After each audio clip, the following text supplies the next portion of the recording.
These were developed by the legends over at Game Arts and Ashibi and is published by Gung Ho America.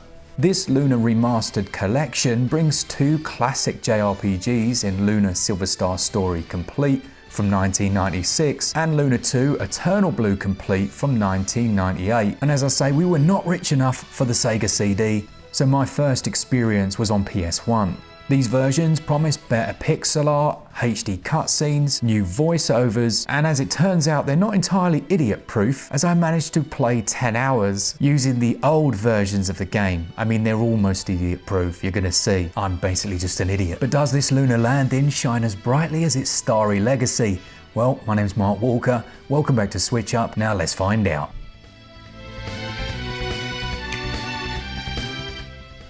Before I dive into the usual structure, let me tell you where I made a serious mistake. When you boot up the game, you're greeted with a splash screen that offers you the options of the original versions or the remastered. Now for some reason, unbeknownst to myself, I managed to select the original and play for 10 hours, scratching my head as to what on earth they'd actually changed. The original releases keep the PlayStation version, so you have the 4:3 aspect ratio. You've got a border around the outside that can be switched to just a black border or a picture, and all of the animations and cutscenes remain unchanged. The funny thing is, I still was thoroughly enjoying the game and was just going to slightly knock it down for a weak effort on the remastered front, until I managed to find my way back to the dashboard, click remastered, and my goodness does the game look crispy. You're looking at widescreen aspect ratios, significantly improved cutscenes, but I will say that the animations look like they've been run through some form of AI upscaling or filter. It gives some of the previous pixel edges that unusual over contrast look.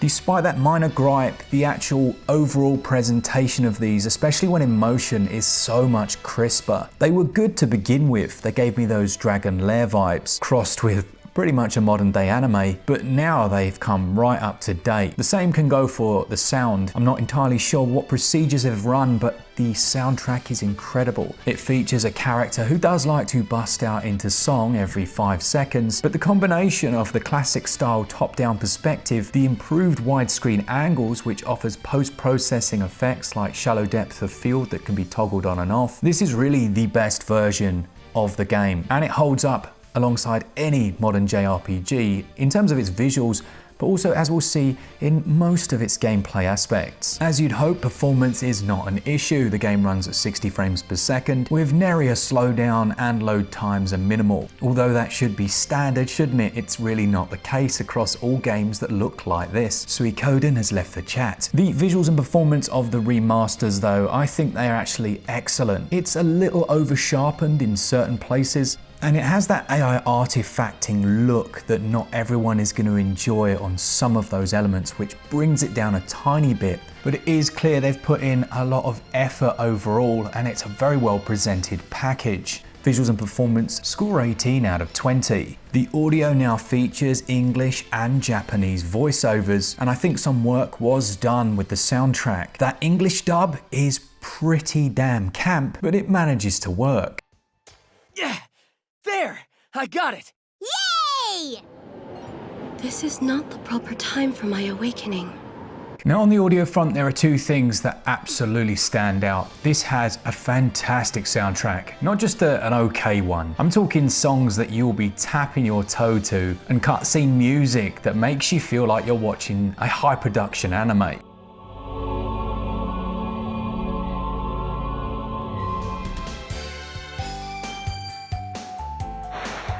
So there is no denying that, combined with the voice acting, means that the audio here is fantastic, but there is one audio thing that really wound me up.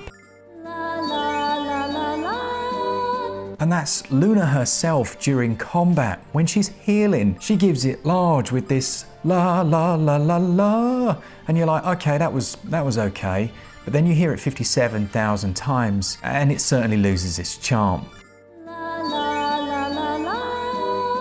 In Lunar 2, you don't have that same issue. They obviously thought to themselves, well, what would be a better way of doing that? I know, we'll just say heal instead, which is what the main character does. But there's no getting away from the fact that this has one of the best soundtracks that I've heard in a long time, and the improvements with things like voice work make a big difference.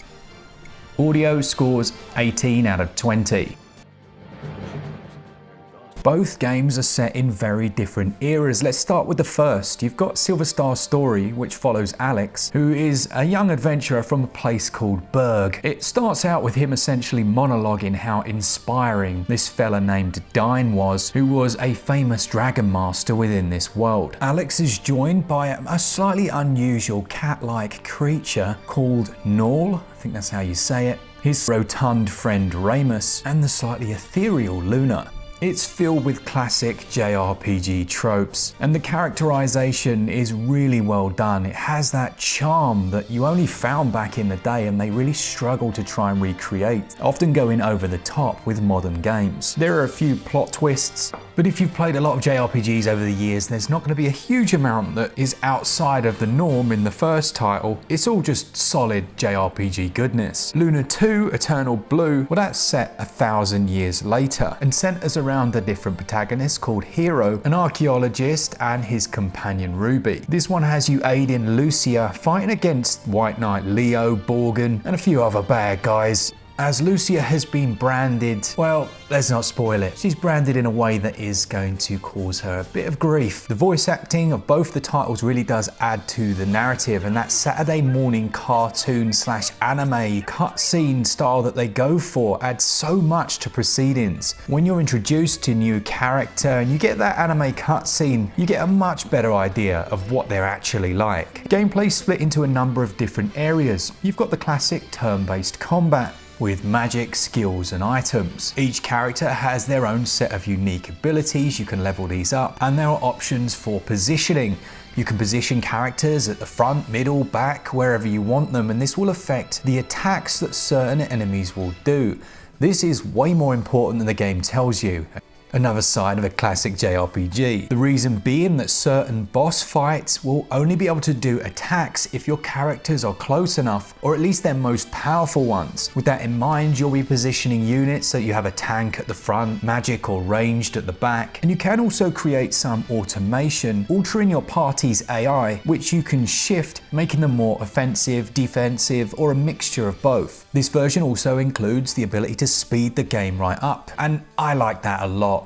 For a lot of the weaker mobs, you could just put it onto the fastest possible mode, set it to auto attack and sit back and relax. As you reach those tougher enemies, it's the classic switching back to manual and really planning out your moves, buffing your characters, but combat does not avoid grinding. There are a couple of boss fights where if you go in too low level, you really will be stung. Thankfully, you've got a few items which can fast travel you out of dungeons, but still, it has that old, often irritating moment where you're just not powerful enough and you have to go away, tail between your legs, and start fighting random jellies. Lunar 2 introduces a few new systems. One of them is known as the Crest system that relates to different stat boosts and high-level magic via what's known as Crest synergies. The quality of life improvements really make a big difference to the feel of both games, and the way combat's presented is slightly different in the second. Now, outside of combat, you'll have the usual traveling across a world map. However, there's no random combat, something I love. When you encounter enemies, you can try and avoid them. There are towns with various shops, lots of different gear that you can get and equip to your characters, and a fountain within each town to replenish your health and mana. I did have one issue with the shops and the way they work in their classic style. It doesn't make it very clear what items are equipped to you when you're selling in the shops, and if you were a little bit, well, me, you may accidentally sell all of your gear, accidentally quick save the game, and then desperately plead with the shopkeeper to buy your stuff back, only to realise that's not an option. Upsetting. Silver Star's story also offers a toggleable shared inventory managed by Norl.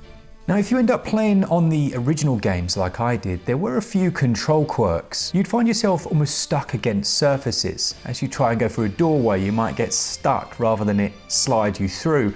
When I eventually figured out how to switch to the remasters, that seemed much better. You do have a couple of other quality of life aspects, things like auto advance on text. You can save at any time, so you can just press, I think it's the X button, bring up the save menu and just save wherever you want. That's good. The classic and remastered versions of the game can be switched between, so if you go out to that main menu, you'll be able to reload your saves, thank goodness, and carry on your game. I think even if you're not a huge fan of JRPGs, you will actually find something good here.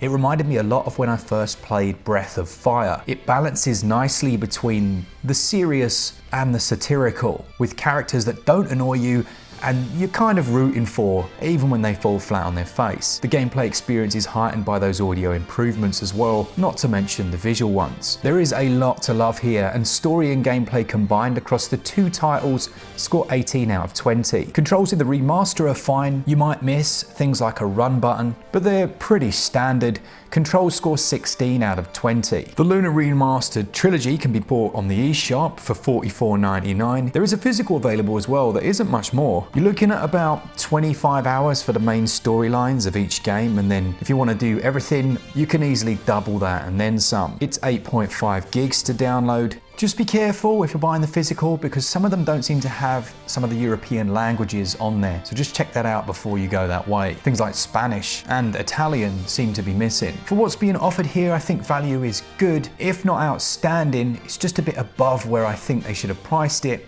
Value scores 17 out of 20.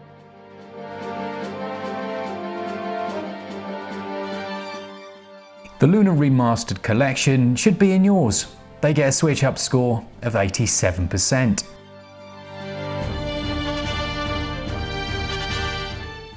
Let me know in the comments, are these ones that you've been playing? Am I the only one foolish enough to accidentally play most of my time in classic mode? Ay caramba. Thanks to our Patreons and members, all of you that enjoy the content, and as always, for all things Switch, all the time, keep it Switch up. See ya!